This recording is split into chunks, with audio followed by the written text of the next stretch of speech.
नमस्कार, मैं पूनम तिवारी आप सबका बहुत बहुत स्वागत करती हूँ। मुझे पता चला कि प्रखर हिंदूवादी तुफैल चतुर्वेदी जी सैन डिएगो में आए हुए हैं और सौभाग्य की बात यह है कि वो हमारे मित्र के यहाँ एज अ गेस्ट ठहरे हुए हैं। तो आज उनसे मिलने का सौभाग्य प्राप्त हुआ, तो मुझे लगा क्यों ना उनसे थोड़ी चिटचट की जाए और आप सबसे भी उनको मिलाया जाए। लेकिन आज हम कोई हिंदूवादी बात नहीं करेंगे, उससे थोड़ा सा उनकी हॉबीज के बारे में थोड़ा डिफरेंट चिटचट की जाए। 3 स्टार। आपको बहुत बहुत स्वागत है। तो आपको सैन डिएगो में आके कैसा लगा? सैन डिएगो में तकरीबन 15 बरस पहले आ चुका हूँ।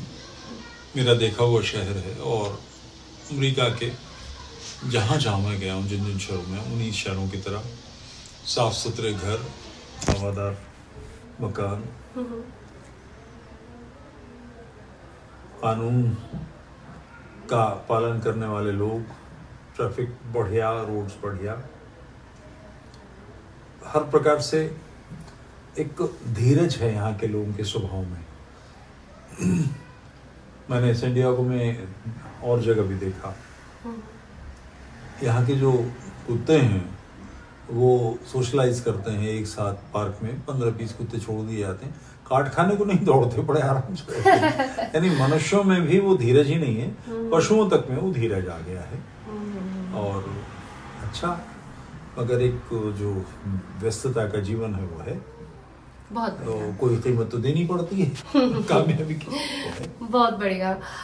मेरा एक अगला सवाल ये है कि इंडिया में जो हिंदू है और विदेश में जो हिंदू है, उनकी भावना अपने देश और धर्म के लिए आप कैसे देखते हैं? विदेश के हिंदू मुझे लगता है कि अधिक सजग हैं। उसकी अपेक्षा भारत के जो हिंदू हैं वो उतने समूह के मानसिकता में नहीं है। यहाँ अगर कोई कार्यक्रम होता है, मेरे 7-8 जगह मुझे लोगों से मिलने का अवसर मिला, स्पीचेस थी, तो उसमें मैंने पाया कि लोग समूह में काम करते हैं। अब कल का ही कार्यक्रम था, मेरा अंदाजा है कि 150 लोग थे। अच्छा।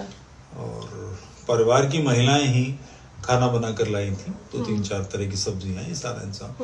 ये मैंने नोएडा में कभी नहीं देखा, दिल्ली में कभी नहीं देखा कि परिवार की महिलाएं वहां फिर आप हलवाई बुलाते, लोगों से बात करते।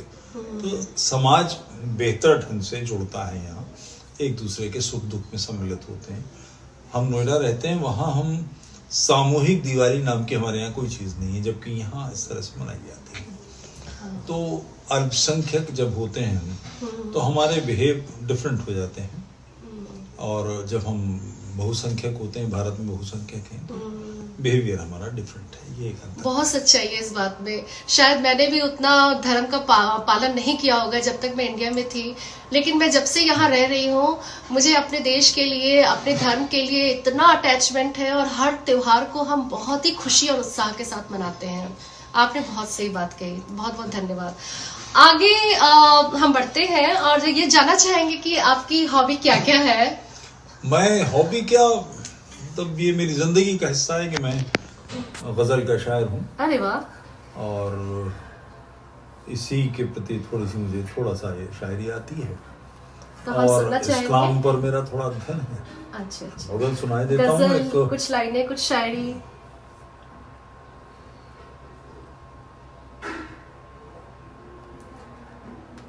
एक गजल है, एक बहस हुई थी आपस में किसी साहब की जमीन पे, और उस पे ये चर्चा हुई थी। मेरा कहना था कि नएपन से बात होनी चाहिए। हम अपने उस्तादों के ढंग में अगर शेर कहेंगे तो फिर हमारी क्या जरूरत है, उसी पढ़ लो। तो उस बहस से ये गजल बनी थी। मतलब इसका कि कोई झोंका नहीं है ताजगी का, कोई झोंका नहीं है ताजगी का, तो फिर क्या फायदा इस शायरी का। बहुत दिन तक नहीं बहते हैं आंसू, सहरा डेजर्ट, बहुत दिन तक नहीं बहते हैं आंसू, वो दरिया हो गया सहरा कभी का। तहजीब इश्क का एक शेर सुनिए कि किसी ने जिंदगी बर्बाद कर दी, किसी ने जिंदगी बर्बाद कर दी, मगर अब नाम क्या लीजिए किसी का, मगर अब नाम क्या लीजिए किसी का। तेरी तस्वीर पर आंसू नहीं है, तेरी तस्वीर पर आंसू नहीं है, मगर धब्बा नहीं जाता नमी का। बहुत मुमकिन है तारे तोड़ लाए, बहुत मुमकिन है तारे तोड़ लाए, पता कुछ भी नहीं है आदमी का। और एक आखिरी शेर, किसी दिन हाथ धो बैठोगे हमसे, किसी दिन हाथ धो बैठोगे हमसे, तुम्हें चस्का बहुत है बेरुखी का। तो एक गजल बस वानगी के तौर पे। बहुत खूब, बहुत खूब। एक बड़ा ही इंटरेस्टिंग सवाल है कि आपको कोई भी जो गूगल सर्च करता है तो वो हमेशा एक इस्लामिक स्कॉलर की तरह दिखाता है, लेकिन आप तो हिंदू प्रखरवादी हैं, ऐसा क्यों? सब जानना चाहते हैं। मैं अपना, सबका अपना एक फोटे, अपना एक फील्ड होता है। मेरा फील्ड इस्लाम है। मैं शत्रुबोध है मुझ में। धर्म का जो सबसे बड़ा शत्रु है वैश्विक स्तर पर, वो इस्लाम है। तो उसको समझना, उसके बारे में एजुकेट करना, लोगों को बताना, ये मेरी जिंदगी का लक्ष्य, मेरे जीवन का कार्य है। इस कार्य में लगा हूँ। एक और ये कठिनाई है कि भारत में नहीं, विश्व भर में इस्लाम के कर्तव्यों को, बल्कि इस्लाम की करतूतों को कर्तव्य की तरह दिखाया जाता है। वो बहुत तेज तरह लोग हैं, अपनी कमियों को भी ग्लोरीफाई कर लेते हैं, और जहाँ उपद्रव करेंगे वहाँ विक्टिम बन जाते हैं। और इसको मतलब आप अपने देश छोड़कर अमेरिका में आए, शरिया था वहाँ, आपको आने की जरूरत नहीं थी, हलाल मांस था वहाँ हिजाब था। आज मैं सी वर्ड में था, मुझे आश्चर्य हुआ है, 3-3, 4-4 साल की बच्चियों के हिजाब बांधे हुए थे। आपको कोई जरूरत नहीं थी तुर्की से आने की, ईरान से आने की, अफगानिस्तान से आने की, पाकिस्तान से आने की। काय के लिए आए? आपको हलाल गोश्त चाहिए तो यहाँ काय के लिए? आप शरिया मांग रहे हैं अपने शहरों में, जहां से आप निकल कर आए हैं, अपने इलाकों से निकल कर आए, वहां आने की क्या जरूरत है?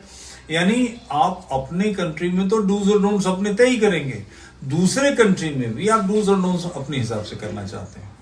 शरिया का मतलब है कानून, इस्लामी कानून। कभी किसी ने सुना है कि ईसाइयों ने किसी दूसरे देश में जाकर ईसाई कानून की मांग की हो, हिंदुओं ने मांग की हो? ये विचित्रता है। और इसके बाद जो न माने या इतराज करे कि ये यहाँ समस्या खड़ी कर रहे हैं, तो बताएंगे कि सांप्रदायिक है, हमको दबाया जा रहा, हमारे अधिकार दबाए जा रहे हैं। वो इतने अपनी करतूतों को कारनामों की तरह बताते हैं, तो इसके बारे में एजुकेट करना तो पड़ेगा समाज को। तो मेरी जिंदगी का ये काम है, लक्ष्य है। बिल्कुल सही, बिल्कुल सही, बहुत अच्छे। और आखिरी सवाल में भी मेरे 2 सवाल समाये हुए हैं। पहला ये कि जो हमारी जो नेक्स्ट जनरेशन है जो यहाँ पैदा हुई है, दे आर क्लियर कि they are Hindu, they are very clear, लेकिन जैसे और भी चीज़ों का इन्फ्लुएंस उनके दिमाग में जाता है। जैसे वे स्कूल जाते हैं, बहुत सारे फ्रेंड्स बनते हैं अलग अलग धर्म से, अलग अलग कंट्रीज से, तो उनके लिए आप क्या संदेश देना चाहेंगे? अपनी जो मॉरल वैल्यूज हैं, देखिए ये कम्युनिस्टों का कर्तव्य है, वो हमेशा हर चीज़ में संघर्ष ढूंढते हैं। संघर्ष से उनका अलेंस्की जो किताब है, नाम ध्यान से भी उतर रहा है, ये भी लेता हूँ, तो उसमें सूत्र है, उसमें एक ये है कि संघर्ष बढ़ाओ, उसमें से अवसर निकलते हैं। समाज का आधार विश्व भर में फैमिली है, इसको कैसे बखेरा जाए, इसमें कम्युनिस्ट हमेशा से लगे हुए हैं। और ये मजेदार बात है, 50s से ही कम्युनिज्म का जो सेंटर था वो रूस से, चीन से शिफ्ट होकर अमेरिका में आ गया। ये है कम्युनिस्ट कंट्री। लोगों को इसका अंदाजा नहीं है। सारे संस्थान, यूनिवर्सिटीज, प्रेस, मीडिया, ये सब उनके हाथों में है। और इसमें यूरोप में और यहाँ भारत में, ये अमेरिका में भी उन्होंने ये सब काम किया कि सारे समाज का जो आधार है वो फैमिली है, वो बिखर जाए। LGBT, महिलाओं के अधिकार, फलाना ढिमाका, वो सब उन्होंने इसीलिए किया है। और सौभाग्य है कि भारत का परिवार अभी बिखरा नहीं है। जो सेकंड जनरेशन के लोग हैं, यानी जिनके माता पिता आए थे भारत से और जिन्होंने यहाँ एक नागरिकता ली, उनके बच्चे जो यहीं पैदा हुए, उनमें भी अभी तक परिवार का भाव शेष है, मगर उनमें थोड़ा सा अंतर आने लगा है यहाँ के माहौल को देख। तो कंक्लूजन यही है कि हमें अपनी संस्कृति और अपने धर्म पर गर्व करना है और इसके जो मूल्य है उनको इंटैक्ट रखना है, और हमें अपनी जनरेशन से अगली जनरेशन को इसको कंटिन्यूटी के साथ पास ऑन करना है, एक फ्लो को मेंटेन रखना है। बहुत बहुत धन्यवाद। नमस्कार।